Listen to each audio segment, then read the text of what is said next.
আসসালামু আলাইকুম viewers, lima easy কেয়ারের পক্ষ থেকে আপনাদের সবাইকে স্বাগত। আজ আমার ভিডিওর বিষয় হচ্ছে হঠাৎ পা ফুলে গেলে করণীয়। কোনো কারণে শিরায় রক্ত জমাট বেঁধে শিরা বন্ধ হয়ে গেলে তাকে বলে ডিভিটি।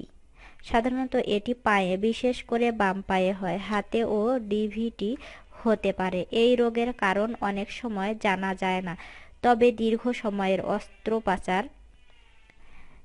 সময় নড়াচড়া না করা, ক্যান্সারে আক্রান্ত রোগী, গর্ভবতী, জন্ম নিয়ন্ত্রণের বড়ি সেবন, আঁকাবাঁকা শিরা এবং রক্তে কিছু ফ্যাক্টরের ঘাটতির কারণে এ সমস্যা হতে পারে। রক্তের ডি ডাইমার নামে একটি পরীক্ষা করে এই রোগের প্রাথমিক ধারণা পাওয়া যায়,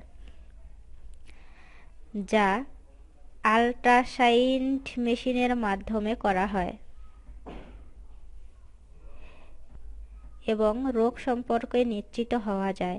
এছাড়া ভ্যানোগ্রাম পরীক্ষা করে রোগের অবস্থা বুঝে চিকিৎসা পদ্ধতি নির্ণয় করা হয়ে থাকে।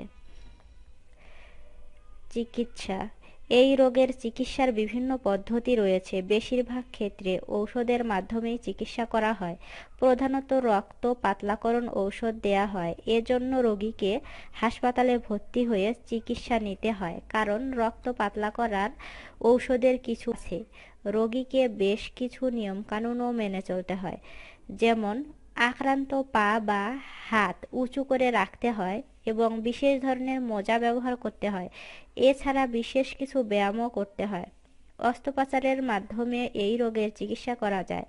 অত্যাধুনিক এন্ডোভ্যাসকুলার পদ্ধতি, যেমন ক্যাথেটার ডিরেক্টর থ্রোম্বোলাইসিস, মেকানিক্যাল থ্রোম্বোলাইসিসের মাধ্যমেও কোনো রোগীর চিকিৎসা সম্ভব। জটিলতা: এই রোগের জটিলতা হচ্ছে পোস্ট থ্রোম্বোটিক সিনড্রোম, যার জন্য পা ফুলে থাকে। কিছুদিন পা ফুলে থাকার কারণে অনেক সময় পায়ে ঘা হতে পারে, যাকে ভেনাস আলসার বলে।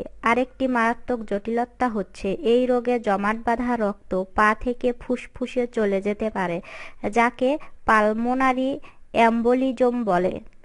ফলে রোগীর শ্বাসকষ্ট হয়, এতে মৃত্যু ঝুঁকি বাড়ে। করোনা ভাইরাসে সংক্রমিত রোগীর হঠাৎ মৃত্যুর অন্যতম কারণ হল পালমোনারি এম্বোলিজম বলে মনে করা হচ্ছে। করোনায় আক্রান্ত রোগীদের ডিভিটি হওয়ার ঝুঁকি রয়েছে, বিশেষত যাদের হাসপাতালে ভর্তি হয়ে চিকিৎসা নিতে হয় এবং যারা আগে থেকেই অন্যান্য রোগে ভুগছেন। কিছু নিয়মকানুন ও সতর্কতা অবলম্বন করলে সহজেই এই ডিপ ভেইন থ্রোম্বোসিস থেকে পরিত্রাণ পাওয়া সম্ভব। কাজেই হঠাৎ করে কারো পা অনেক বেশি ফুলে গেলে জরুরি ভিত্তিতে চিকিৎসকের শরণাপন্ন হতে হবে। ভিউয়ার্স, ভিডিওটি যদি আপনাদের ভালো লেগে থাকে তাহলে সাবস্ক্রাইব করুন এবং শেয়ার করুন।